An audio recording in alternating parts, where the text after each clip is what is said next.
tout de suite. Tête à tête.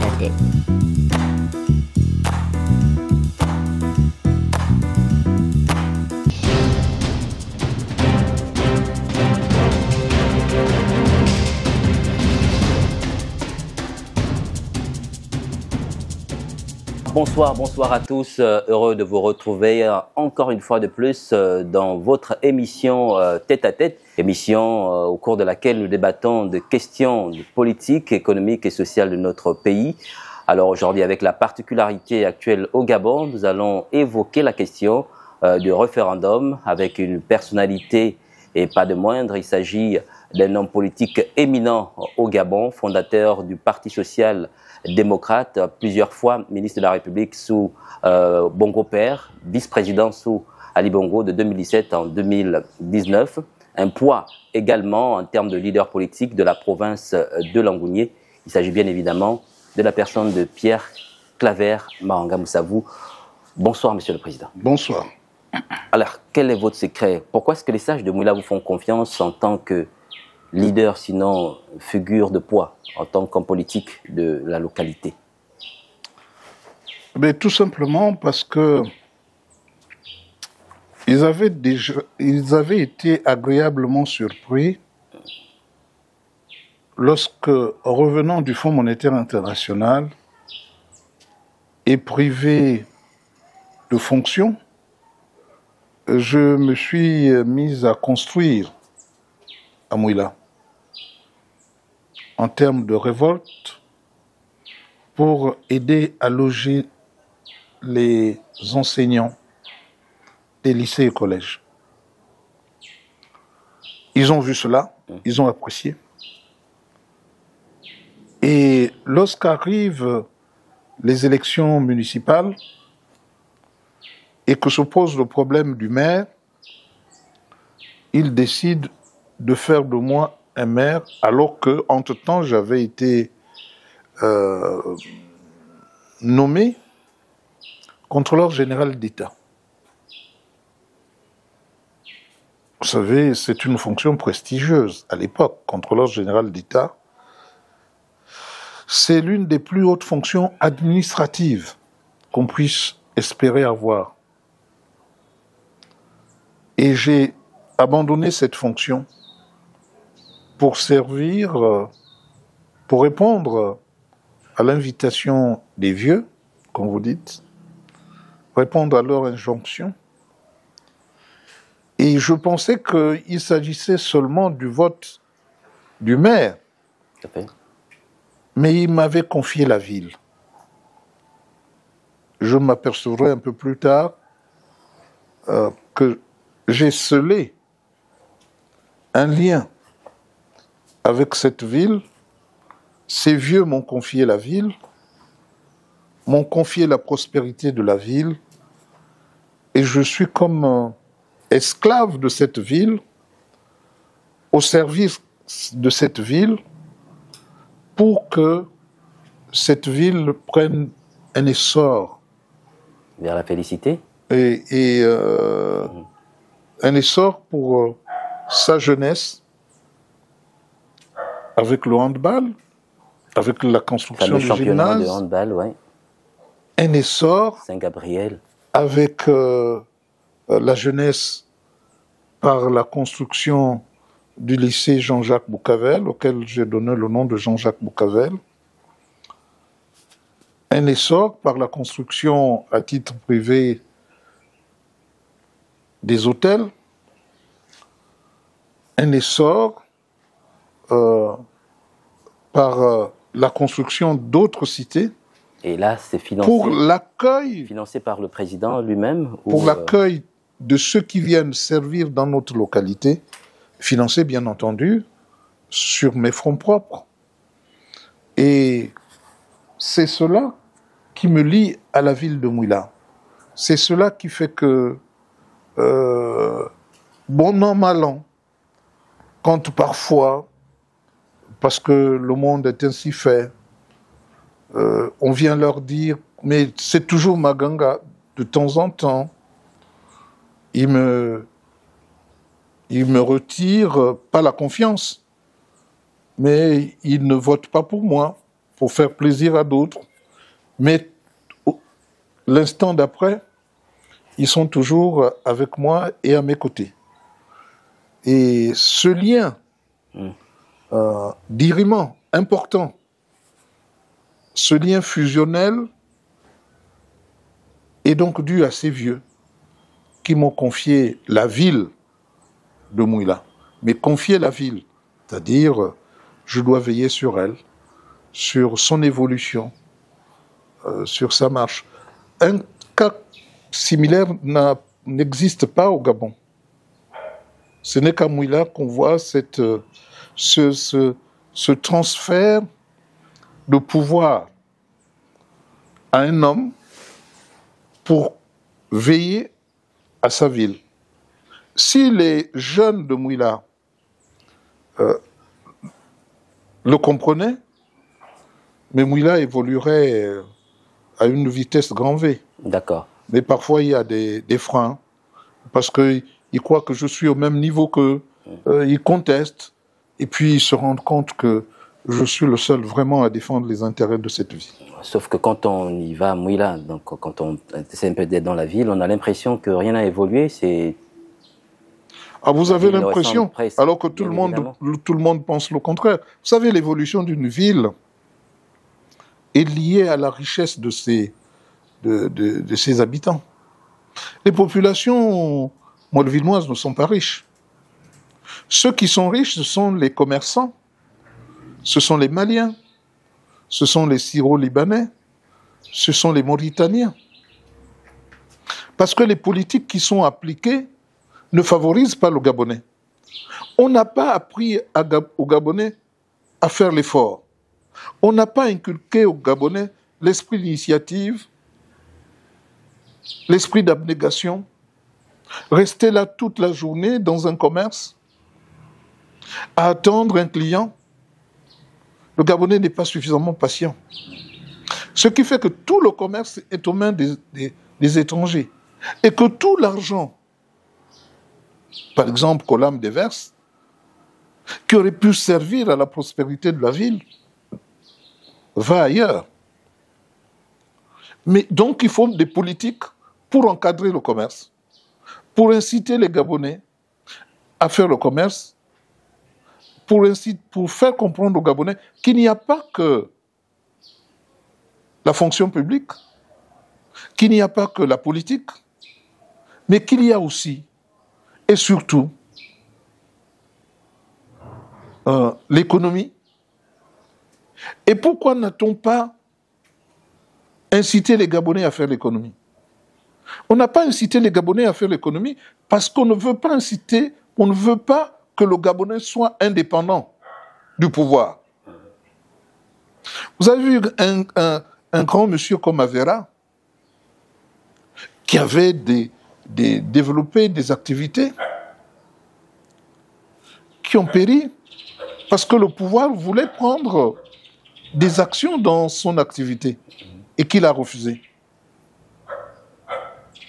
On a tué de telles initiatives dans l'œuf. Tout, c'est le nivellement par le bas. Rien ne doit dépasser. Aucune tête ne doit dépasser. D'accord. Et pour qu'une tête dépasse, il faut avoir des activités économiques, il faut avoir de l'initiative, il faut avoir un esprit fort, un esprit d'abnégation. Or, tout le monde, vous voyez, je vous prends un exemple. En 2023, l'opposition était forte, s'est organisée. Aujourd'hui, cette même opposition se retrouve à côté des pédégistes et font campagne ensemble. Évidemment, c'était d'anciens pédégistes qui n'ont pas eu du mal à se réinsérer puisqu'ils étaient habitués au pouvoir, ils sont venus dans l'opposition l'espace d'une rédemption. Et aujourd'hui, ils font campagne ensemble pour le oui. Qui pouvait penser que cette opposition-là pouvait admettre qu'un président de la République soit mis placé à ce niveau-là dans une constitution où il n'y a pas de contre-pouvoir? Quelle est l'opposition qui pouvait accepter que le président ait la possibilité de dissoudre l'Assemblée nationale, ce qui est une menace pour le Parlement? Je pense que c'est après les consultations qui permettraient... Non, je dis, quelle est cette opposition qui aurait pu admettre qu'avant 2023, qu'il y ait de telles dispositions? Aujourd'hui, comme ils sont tous en train de manger, ils disent le contraire. Les gens me diront, mais vous, c'est parce que vous n'y êtes pas. Non, moi j'ai refusé. On m'a consulté, j'ai refusé. Et même quand j'étais au gouvernement, aucun ministre de la République, aucun de ceux qui sont là, ne peut vous dire que Maranga s'est toujours comporté comme eux. Parce que j'ai toujours contesté les mesures qui n'allaient pas dans le sens du peuple. Et les gens me diront, mais oui, mais vous nous avez menti, vous êtes allés au Maroc et vous n'avez pas dit que le président était malade. Ceux-là ne savent pas que quand on est vice-président de la République, on n'est pas l'homme de la rue qui peut raconter des choses, et il est là pour assurer, il est là pour faire que les institutions qui ont le droit de déclencher la vacance du pouvoir le fassent, et lui qui est là pour protéger les populations pour la stabilité, qu'il fasse son travail, et qu'ainsi, au le moment venu, on déclenche. Ce sont ces mêmes Gabonais qui sont allés voter Ali Bongo. Les pédégistes n'ont pas dit Ali Bongo est malade, n'allons pas voter. Si ceux qui hier mataient les populations ont maté les populations en 1993, ont maté les populations en 1998 et en 2009 et en 2016, ont décidé, comme Oligui l'a dit à Ouyem, de prendre le gibier à leur compte. Et donc de poursuivre les mêmes pratiques. C'est toujours la même maltraitance vis-à-vis du peuple qui continue. Ce n'est pas une libération. Vous avez longtemps fréquenté, on va dire, les Bongos. Il y a quasiment, on va dire, peut-être même aujourd'hui, d'une certaine façon, de manière indirecte, des liens avec cette famille. Est-ce que, d'une certaine façon, vous ne jouissez pas? Je n'avais pas de lien avec la famille. J'avais des liens avec le président. Votre fils épouse une Bongo. Omar Bongo, pardon. Votre fils a une Bongo aujourd'hui. Non, avec le président Bongo et avec le président Ali Bongo. Des relations de travail. Il faut savoir que ce pays, le Gabon, c'est ce qui fait qu'on roule les Gabonais dans la farine. Et on se rend compte qu'il n'y a pas d'opposition. Voyez-vous? Voyez le oui. C'est qui? C'est tous ceux qui étaient hier dans l'opposition, à qui le peuple a fait confiance, qui se retrouvent avec les pédégistes. Et d'ailleurs, il faut dire que vous avez tenu une conférence il n'y a pas longtemps, où vous avez justement appelé à voter le non. Or, on va dire une certaine partie de votre bureau ne s'est pas d'une certaine façon prononcée encore sur cette position-là. Est-ce une consigne de vote donnée à vos militants au sein du PSD en même temps? Non, je voudrais terminer en disant que les liens pour un Gabonais qui doit servir son État ne sont pas les liens à un homme, mais les liens à l'État. Ça, c'est dingue. Je voudrais terminer là-dessus, donc. Et vous me posez la question, aujourd'hui, les choses sont telles que je n'engage que le peuple gabonais. Moi, Maranga Moussabou, je explique au peuple gabonais les raisons pour lesquelles il faut voter non. Ce n'est pas un problème de parti. C'est un problème de conviction. Conviction. Vous comprendrez que je trouve indécent d'aborder cette question que parce que vous avez nommé des députés, en dehors que quelques députés courageux, mais les autres députés, tous les députés nommés, tous les sénateurs nommés, votent oui. La présidente déléguée du Parti social-démocrate n'y échappe pas.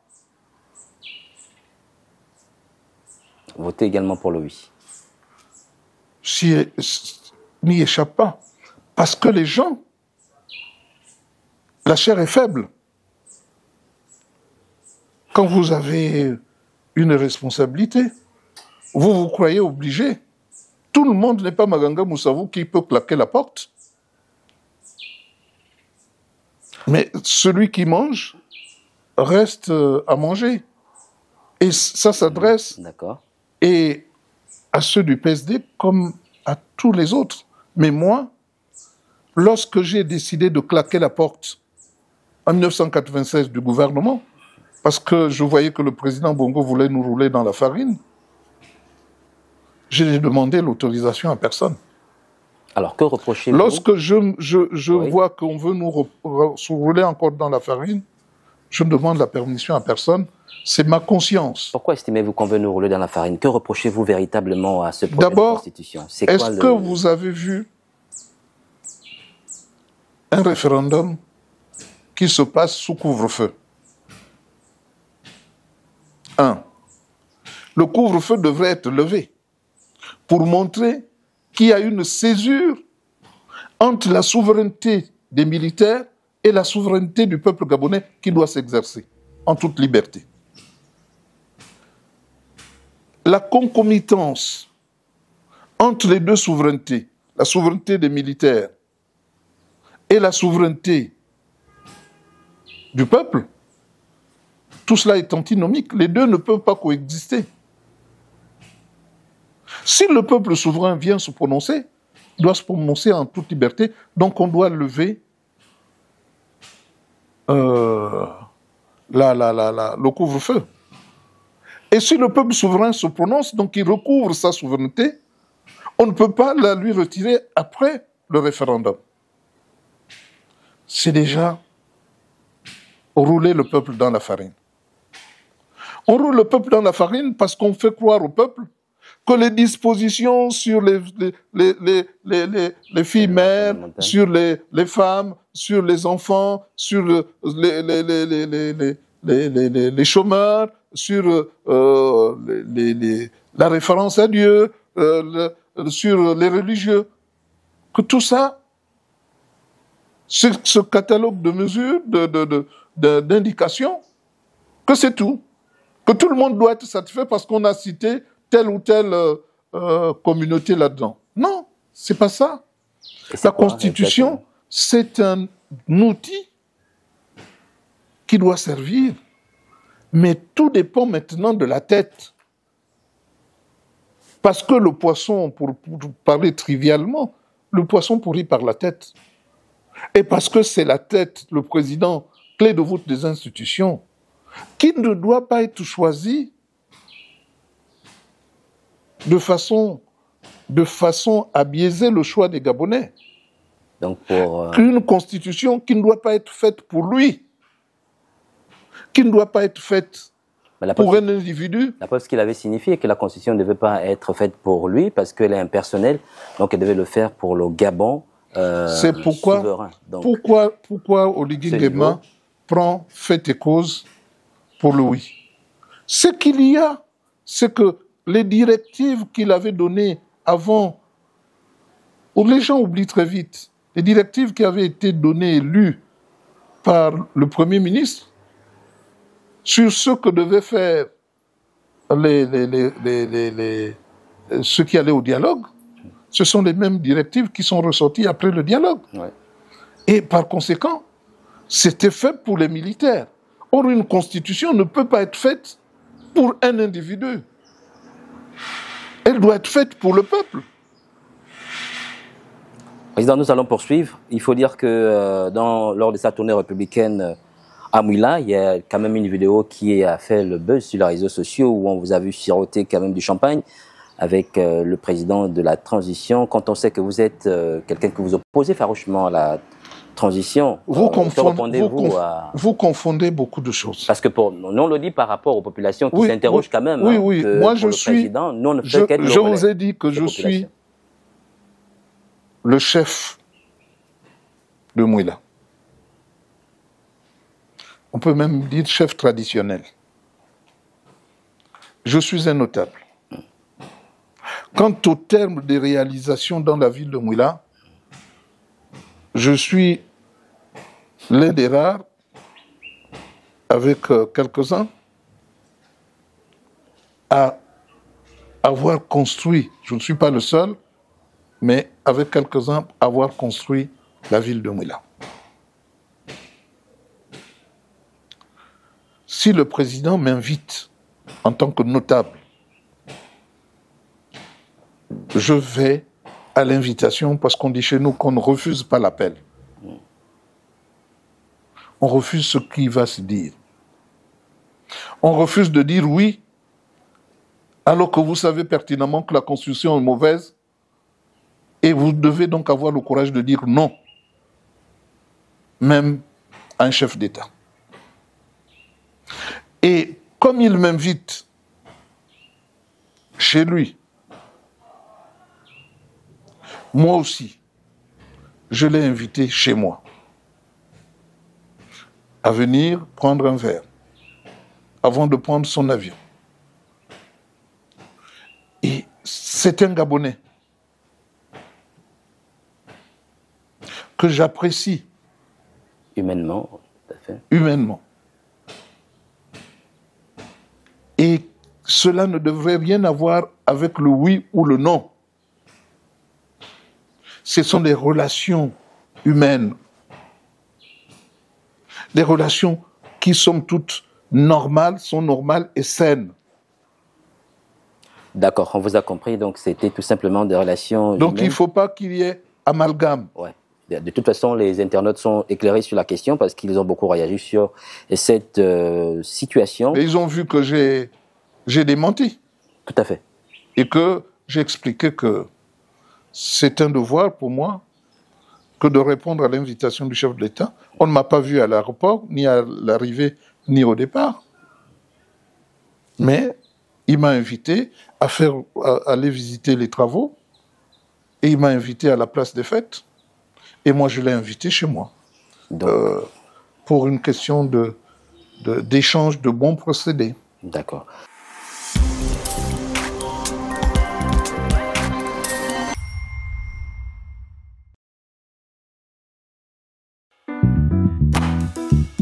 Tout de suite, tête à tête.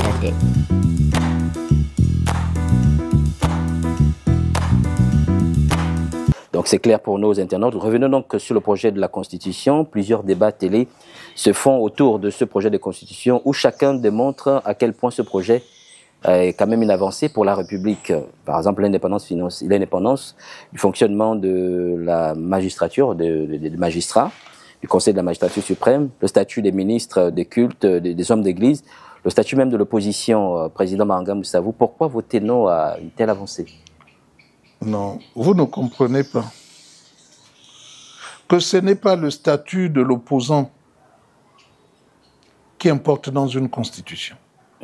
On n'est pas opposant tout le temps. Ce statut-là est réservé à tous ceux qui, un jour, s'opposeront, y compris à Mahanga Moussavou. Ce n'est pas un statut à vie à coller à quelqu'un parce qu'il doit rester opposant toute sa vie. Ça, c'est dans. Et le statut des hommes d'église, chacun libre de sa religion. Oui. Mais l'État est laïque. Le Gabon est un État laïque, ce n'est pas un État religieux. Il faut le repréciser. Parce que quand on prend les musulmans, on dit qu'ils doivent voter oui. Mais si le non l'emporte, quel sort ces musulmans auront? Et qui plus est, ces musulmans, on donne l'impression que ce sont des Gabonais. Ce sont des gens à qui on a donné la nationalité. Ce sont les gens qui étaient décriés par les négociations.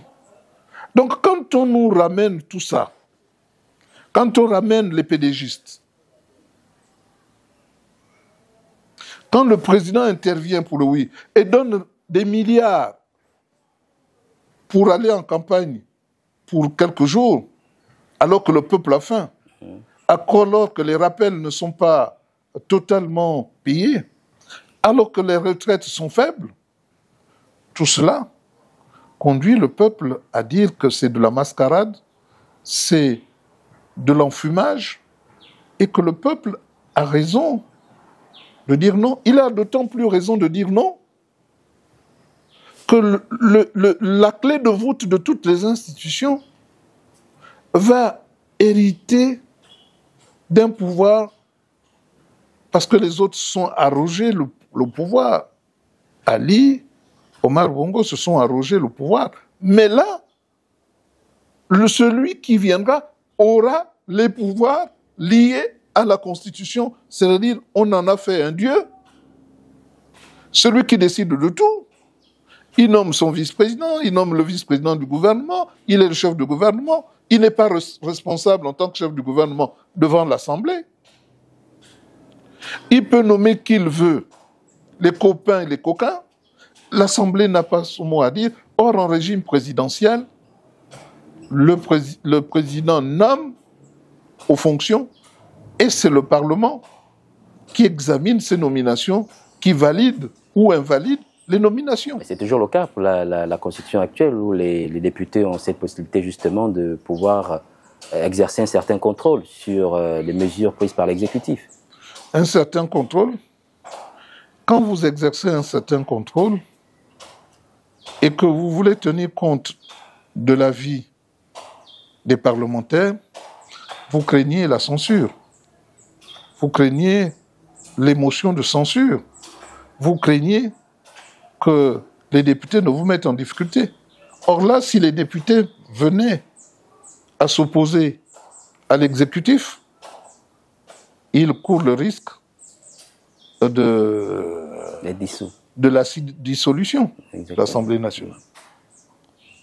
Et quand on nous dit que, mais de mauvaise foi, les gens sont de mauvaise foi. Quand on nous dit, mais les députés peuvent, à contrario, démettre le président.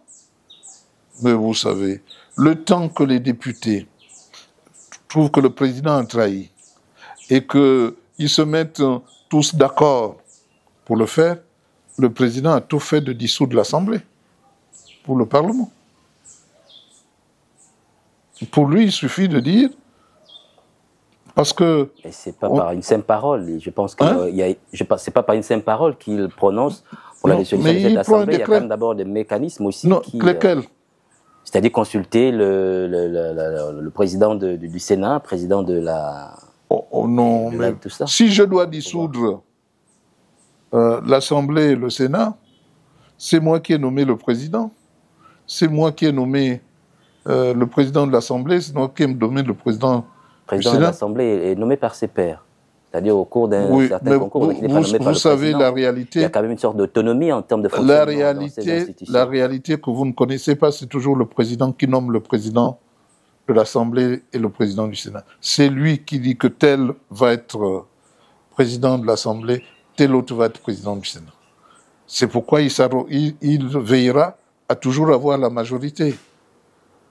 Il faut pas être naïf. C'est comme ça que ça se passe dans la réalité. Notre rôle, c'est de poser les problèmes et éclairer tout ça. Oui. Non, mais je ne vous réponds pas à vous. Exactement. Quand je dis naïf, le peuple ne doit pas être naïf pour penser que ce qui est écrit, c'est ce qui est suivi à la lettre. C'est de l'enfumage, tout ça. Si on respectait vraiment des institutions, je pense que cela devrait être. Nous revenons à votre conférence de presse. Vous avez demandé de voter non. Si nous voulons aider le CTRI à nous libérer, ce sont là vos propos d'ailleurs. Mais comment, du moment où le souhait du CTRI, est-ce que le oui l'emporte? Mais donc, nous voulons ne pas être libérés. Nous ne voulons pas nous libérer. Le CTRI déjà le prouve là. Il nous dit, le peuple souverain, venez voter la Constitution et retournez en prison. Et après, on verra, quand le président sera élu, on vous redonnera votre souveraineté. En attendant, il a été élu. Est-ce que vous trouvez ça normal?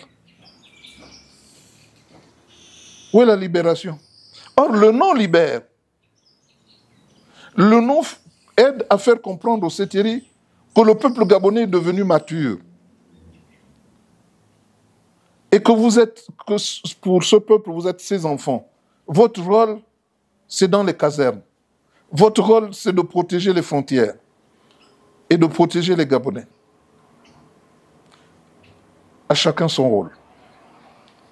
Et si vous voulez libérer les Gabonais, il faut effectivement que le peuple gabonais donne des signes de volonté de se libérer pour que le CETERI comprenne que, oui, bon.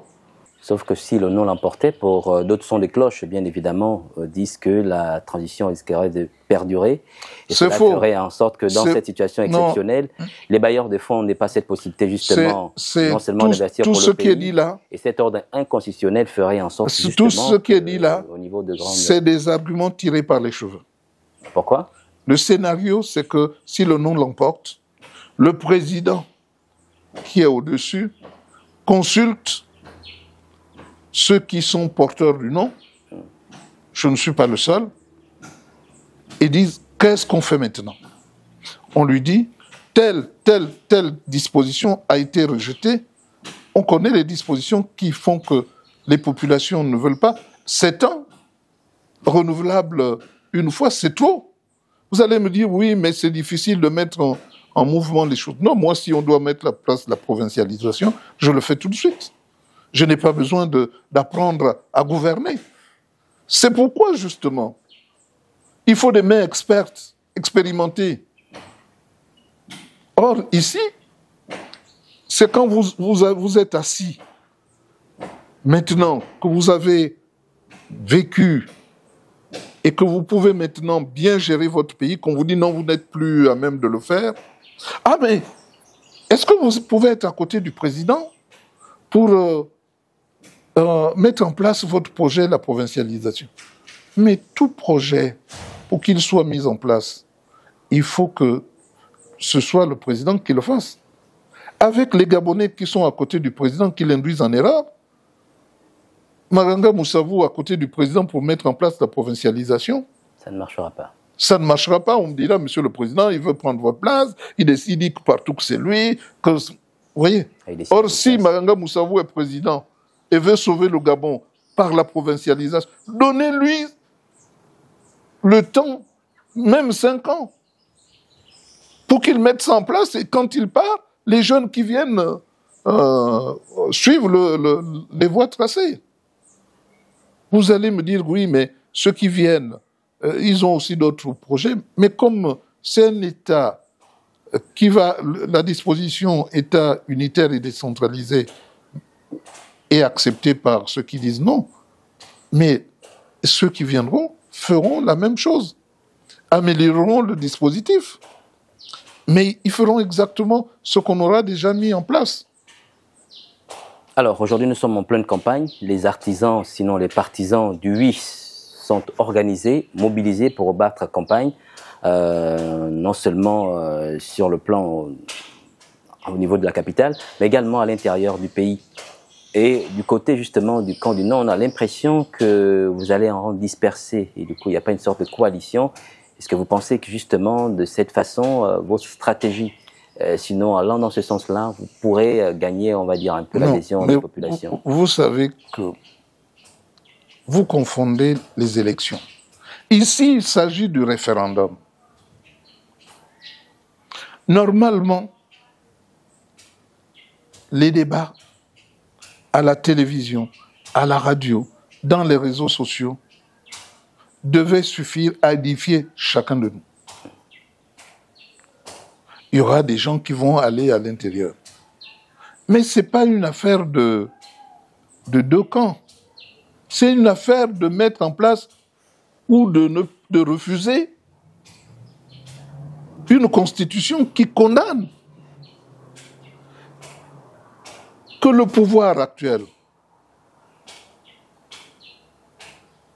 donne les moyens à certains, fait une débauche de moyens pour aller à l'intérieur du pays, ne nous empêche pas d'atteindre, par votre intermédiaire, les populations. Est-ce que c'est nouveau? C'est ce que le PDG a toujours fait pour chaque élection. Ils ont toujours été battus. Et on n'a pas l'équité. Il n'y a pas d'équité, justement. C'est un piège que le référendum tend à Oligui. Il aurait dû dire, voilà ce que... De manière équitable, donner des... Équitablement, voici, pour vous permettre d'atteindre les populations, voilà ce qui vous est servi pour équilibrer le débat. Mais le fait qu'il le fasse, le fait qu'il prenne tous les députés, le fait qu'il s'organise, mais je suis sûr que si le non l'emporte, il faudra qu'il réponde de tout l'argent qu'il a gaspillé pour ce référendum, au lieu de répondre aux sollicitations du peuple, au lieu de répondre aux institutions. 27 milliards de francs CFA selon les estimations données par certains médias, on va dire un peu concurrents. Est-ce que pour vous, c'est une somme un peu trop... 27 milliards, quand il s'agit de quelque chose qui devrait être commun, c'est une débauche d'argent. Ça veut dire que c'est une constitution faite pour une personne. Et les Gabonais ne peuvent pas l'accepter. Dépenser 27 milliards, alors que nous avons des problèmes d'eau, des coupures d'eau, des coupures d'électricité. 27 milliards, alors qu'au moment où je parle, la route est coupée. C'est-à-dire, c'est une route... La nationale, au niveau de la nationale est coupée, au moment où je vous parle. À quel niveau précisément? Mais au niveau des buses, après Nsilé, la route entre Nsilé et Bifoun. Elle est aujourd'hui, je voulais partir sur l'Ambaréné. On m'a dit que c'est infranchissable. Donc, voyez-vous, les vrais problèmes, on ne s'en occupe pas. On s'occupe seulement de faire des tournées républicaines qui font dépenser beaucoup d'argent. Et ensuite, on se permet de donner 27 milliards à l'organisation du oui au référendum, pendant que le peuple croupit sous la misère, en faisant miroiter à ce même peuple que oui, mais voilà, on parle des jeunes dans la Constitution, on parle des femmes dans la Constitution, on parle des religieux dans la Constitution, on parle des chômeurs. Est-ce que parce qu'on aura parlé des chômeurs dans la Constitution, que le chômeur a du travail? Le chômeur n'aura du travail que s'il vote un projet de société qui prévoit comment on va sortir le chômeur du chômage. Alors, comparé un peu, on va dire, au gouvernement précédent, on va parler sous l'ère Bongo, sous l'ère Ali, et par rapport à celui-ci Thierry, est-ce qu'il n'y a quand même pas une légère, on va dire, évolution en termes, par exemple, d'investissement dans le domaine infrastructurel? Est-ce qu'il faut tout critiquer, Lucé Thierry? Juste, oui. Là, c'est un miroir aux alouettes. Laissez-moi vous dire ce que je pense. Ali Bongo... Coup de libération que vous avez pourtant salué. Hein. Non, je dis Ali Bongo a, pour les élections de 2023, programmé et financé les investissements que Oligui Nguema est en train de finaliser. S'il ne l'avait pas fait, Oligui Nguema n'aurait pas pu faire grand-chose, parce que quand on programme quelque chose, le temps de l'exécution est toujours très long, même quand on a donné l'argent à l'entrepreneur. Comment ça s'explique? Mais ça s'explique par les lenteurs administratives, ça s'explique par la mauvaise volonté des entrepreneurs qui ont toujours voulu dissimuler les fonds. Et en cela, nous devons être reconnaissants vis-à-vis d'Oligui, qui a menacé, qui a fait en sorte que les gens qui voulaient détourner l'argent se mettre au travail. Ils voulaient profiter du coup d'État pour dire on va m'ignorer et que je vais pouvoir ne pas exécuter le travail pour lequel j'ai déjà touché l'argent. Donc ce sont les programmations d'Ali Bongo qu'il est en train d'achever. Il savait lesquelles, puisqu'il était son garde du corps. Donc ils étaient proches. Donc oui, ça se fait. Mais il faut... Je n'ai pas besoin d'employer cette expression « rendre à César ce qui est à César ». Il faut seulement dire il y a eu continuité de l'État, l'autre a commencé, l'autre est en train de terminer. Donc on ne peut pas dire que c'est lui qui a initié. Si vous allez dans les ministères aujourd'hui... Quand même en 14 ans, c'est quand même beaucoup en 14 ans pour les exécutions des travaux qu'on a initiés. Justement... C'est quand même un peu inquiétant. Ça n'a pas été fait en 14 ans. Ça a été prévu à partir de 2020-2021. On a commencé, le pouvoir d'Ali a commencé à vouloir mettre des jalons pour enfumer les Gabonais en disant le travail se fait.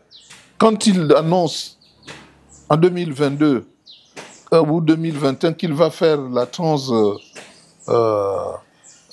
gabonaise, la transgabonaise.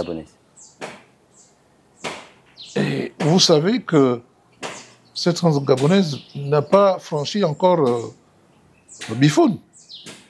Mais il a annoncé. Nous le savons puisque nous faisons quand même la route. Et le peuple gabonais s'est dit oui, on va voter Ali. Parce qu'on va avoir une route. C'est comme ça qu'on dit, qu'on trompe toujours le peuple. Mais il a bien donné l'argent à comment vous appelez ça, à Colas et aux autres. Mais pour l'instant, cette route n'est pas terminée et est même loin d'être terminée. Bon, on espère que le prochain président va l'achever. On ne sait pas qui sera, justement, après ce référendum, bien évidemment. Alors, Monsieur le Président, allez-vous battre campagne? Si oui, où exactement? Après qu'on ait tous vu ce qui s'est passé à Mouila, vous avez été invité à prendre, on l'a déjà dit, d'une certaine façon, au meeting du président de la transition du côté de Mouila. Allez-vous quand même battre campagne? Je n'ai pas été, j'ai été invité à assister.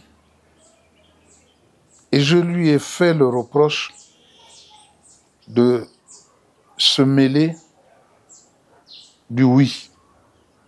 Moi, j'irai dire mercredi ce que je pense. Je rassemblerai les populations de Mouila mercredi à 15h pour dire ce que je pense et des raisons de dire non. Et qu'est-ce que le président vous a dit lorsque vous lui avez fait ce reproche? Parce que vous avez été un peu... Mais le président, il ne peut que me donner raison. Parce que il sait que ce que ses conseillers lui demandent de faire peut l'induire en erreur. S'il se mêle de ça et que le non l'emporte, il devrait être emporté par le non. Or, s'il se met au-dessus, que le oui ou le non l'emporte, ça veut dire que le document est à parfaire. Et c'est de son devoir de reprendre le document, de dire, bon, qu'est-ce qu'il faut changer? C'est tout.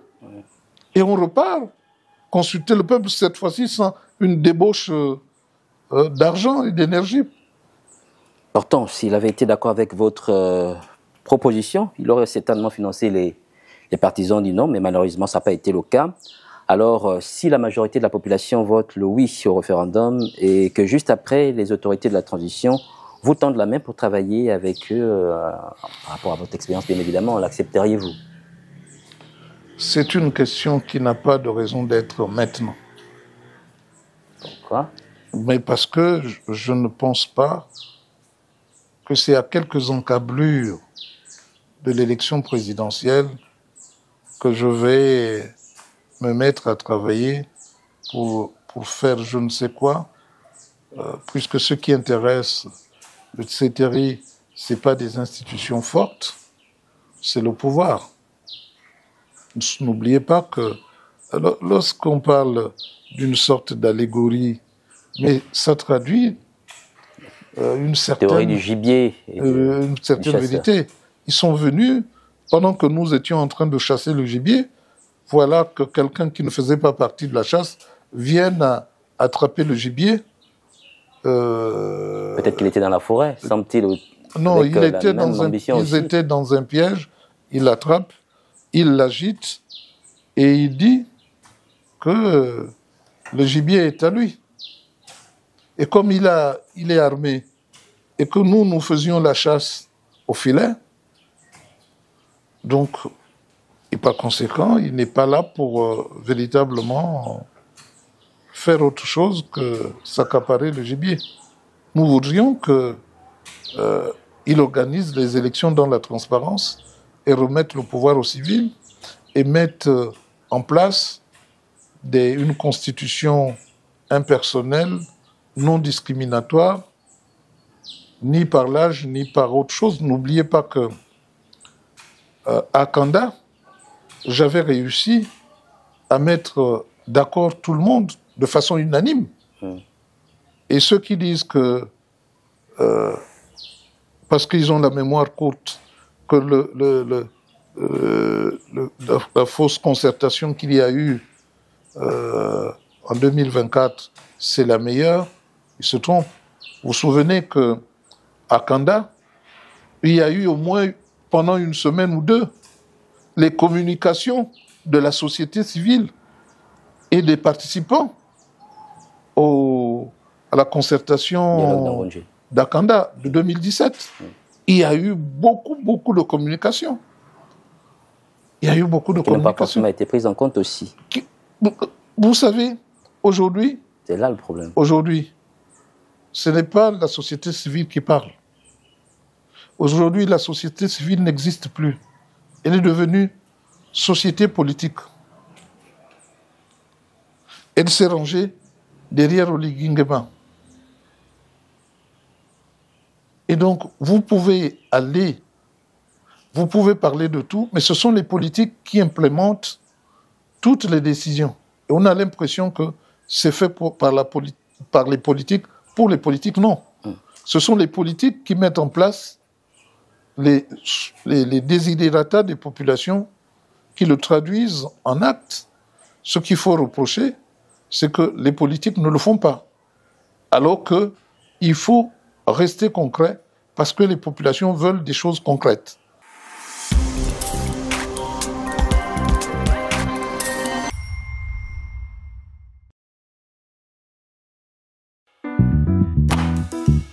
Tout de suite, tête à tête.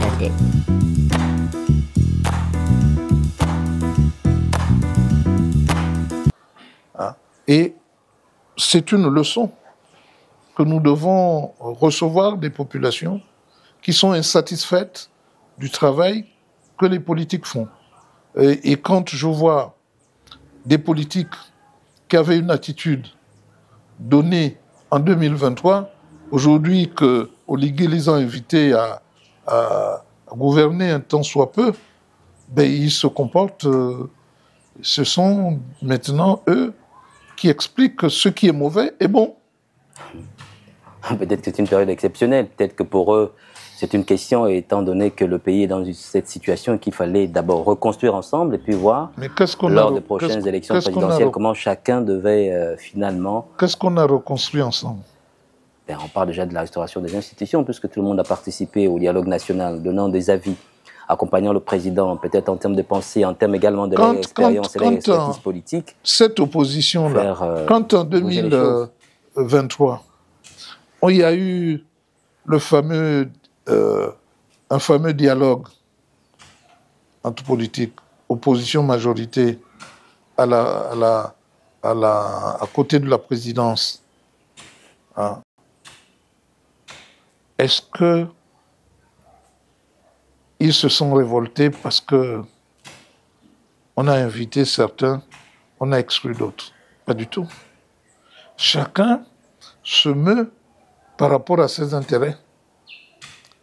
Et quand je vois les 80 partis politiques allaient à la présidence pour dire au président que oui, nous sommes aussi partisans du oui, pensez à nous. C'est vraiment triste. C'est vraiment triste. On a l'impression que les Gabonais n'ont plus d'âme, qu'ils voguent, que c'est pire qu'avant. Parce qu'il y a comme s'il n'y avait pas suffisamment de discernement. Et c'est le petit peuple dans les quartiers qui est plus conscient et qui va faire en sorte que le nom l'emporte.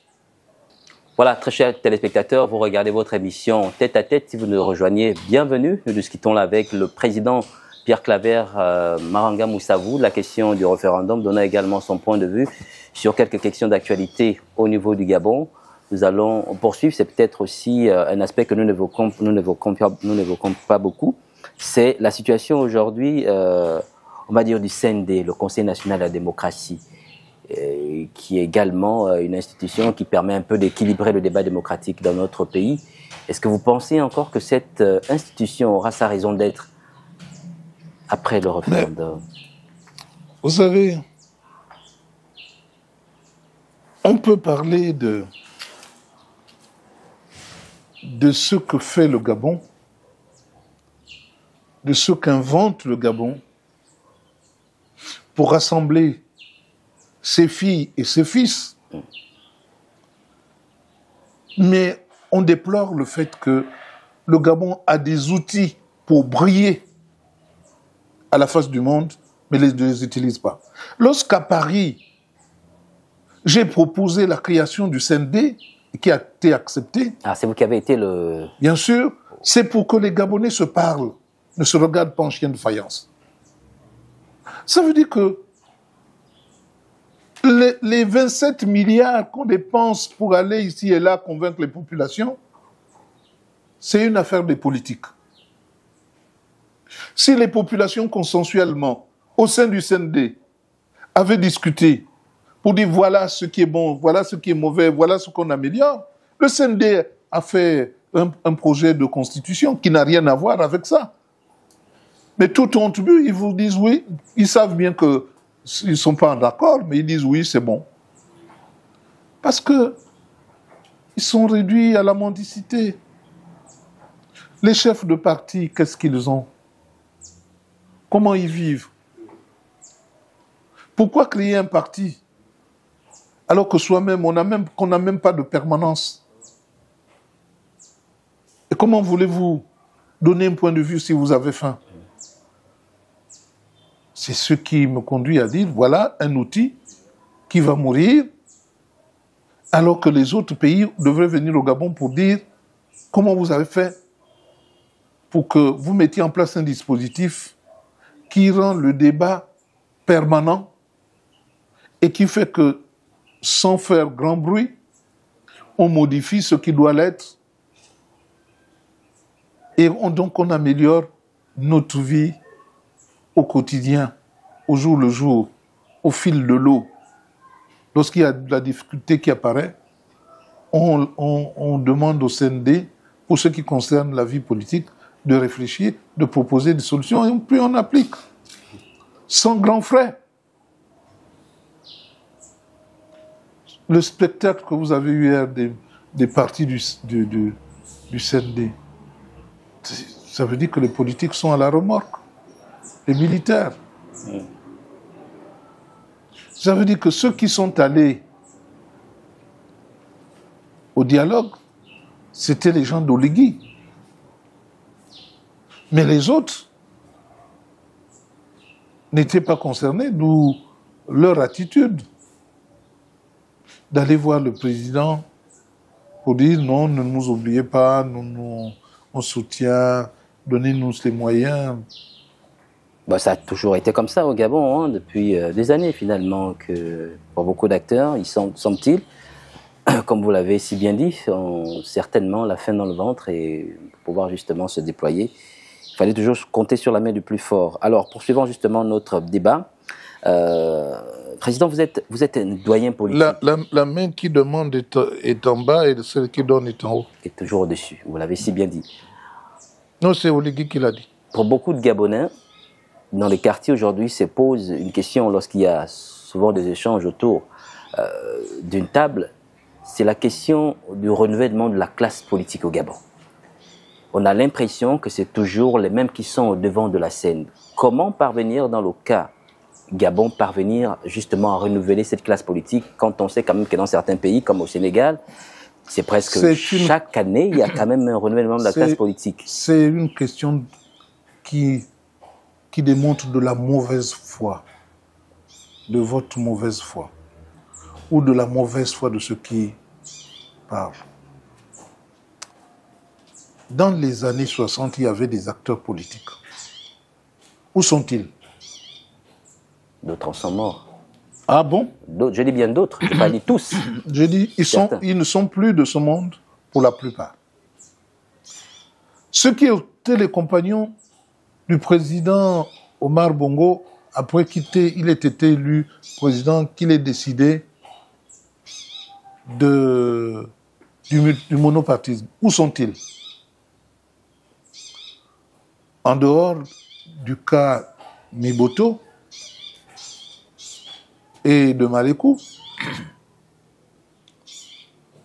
mais qui sont dans un état quand même d'âge avancé. Vous voyez bien qu'il n'y a plus personne autour. Et depuis 90 à nos jours? Depuis 90 à nos jours, si vous recensez ce qui était à la conférence nationale, combien il en reste? Si Maranga Moussavou est debout, c'est parce qu'il était très jeune.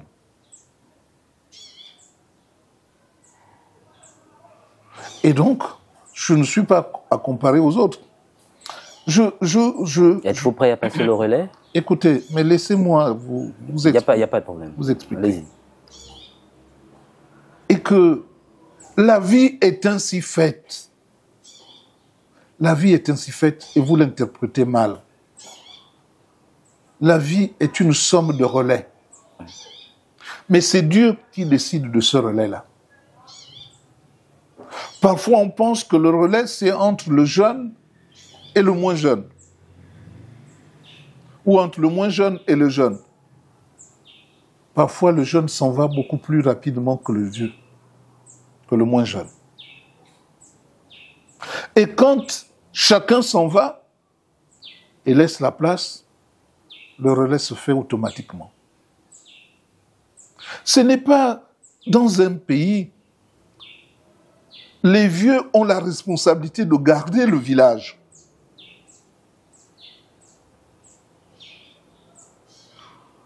Il arrive, exceptionnellement comme en France, qu'un jeune de 39 ans soit élu président. Mais on voit les résultats aussi. On voit les erreurs commises. On voit le recul de la France. On voit les erreurs avec les pays africains. Parce qu'on n'a pas l'expérience nécessaire. Vous parlez des jeunes. Mais les Blas, mais la Young Team ont été au pouvoir. Ce n'étaient pas des jeunes. On a vu le gâchis qu'il y avait. Parce que à chaque fonction doit correspondre un âge où vous avez la maturité. Pourtant, aux Zambénés, la valeur attend pour un nombre d'années. Oui, oui, bien sûr. Mais ceux-là n'étaient pas bénis. Et ils n'avaient aucune valeur. Ils n'avaient que l'ambition de se servir. Moi, j'ai commencé la provincialisation à 27 ans. J'étais à l'Institut du Fonds monétaire international. Quand j'ai répondu à Michel Boyer du journal Le Monde qui disait que le Gabon est un pays qui avait des finances et qui n'avait pas d'économie. J'ai répondu. C'est une contribution. Pour mon pays, j'avais 27 ans. Pourtant si jeune. Bon, donc, comme vous dites, la valeur n'attend pas le nombre des années. Alors pourquoi écarter?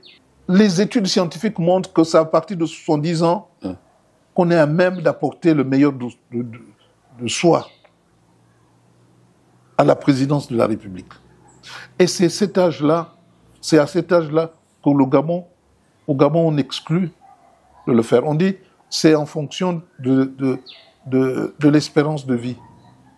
Mais l'espérance de vie est une moyenne qu'on fait. Il y a des gens qui vivent plus longtemps, il y a des centenaires au Gabon. Il y a des gens qui vivent, qui sont morts-nés. Et il y a des gens, des jeunes qui meurent. Quand vous voyez ceux qui étaient à la conférence nationale, en dehors de Renjabé qui a été tué, où sont les Agonjo? Où sont les Pierre Mamboundou? Où sont les Baobab? Où sont tous ces acteurs que nous avons adulés? Ils ne sont plus de ce monde. C'est comme si vous voulez encore briguer, on dirait, la magistrature suprême de 2025. Mais moi, tant que malgré Dieu... les restrictions mises en place. Les restrictions, vous savez, vous ne connaissez pas l'État. Les restrictions ne sont pas un problème. Les conditions d'éligibilité ne sont pas un problème. Tout ça se discute. C'est un rapport de force. Si vous faites une constitution contre moi, qu'est-ce qui vous dit que vous irez jusqu'à 2025? Vous-même qui avez fait ça. Comment vous pouvez être à la place de Dieu pour juger qu'un homme qui est dans la force de l'âge, qui a des idées bien en place, qui veut servir son pays, vous lui dites non, vous êtes trop vieux pour le faire. Ali Bongo, à quel âge aujourd'hui? À quel âge il a eu son AVC? À 59 ans. Ou, je ne sais pas, 60 ans. Près de 60 ans. Laissez Dieu faire. Que l'homme ne limite pas ce que Dieu a décidé de faire pour chacun de nous. Ça ne marchera pas. Vous avez toujours eu de bons résultats. Ce sera le mot qu'on retiendra du président Pierre Claver Mahanga Moussavou, que nous avons reçu dans notre émission Tête à Tête, que vous venez de regarder. Merci d'avoir été très nombreux. On se retrouve la semaine prochaine, s'il plaît à Dieu, mais restez câblés sur notre plateforme. Bonne soirée. La liberté d'expression n'est pas un slogan, mais un fait. Dire ce que l'on pense en respectant les causes, c'est cela la maturité. Vous êtes un expert en politique, l'économie c'est votre domaine, l'entrepreneuriat est ce qui vous passionne le plus. C'est dans cette optique que Alpha Télévision a créé pour vous l'émission Tête à Tête. Un tête-à-tête pour vous pendant 25 minutes pour éclairer l'opinion. Et ça se passe tous les jeudis sur Alpha Télévision à partir de 19h. Passez le message.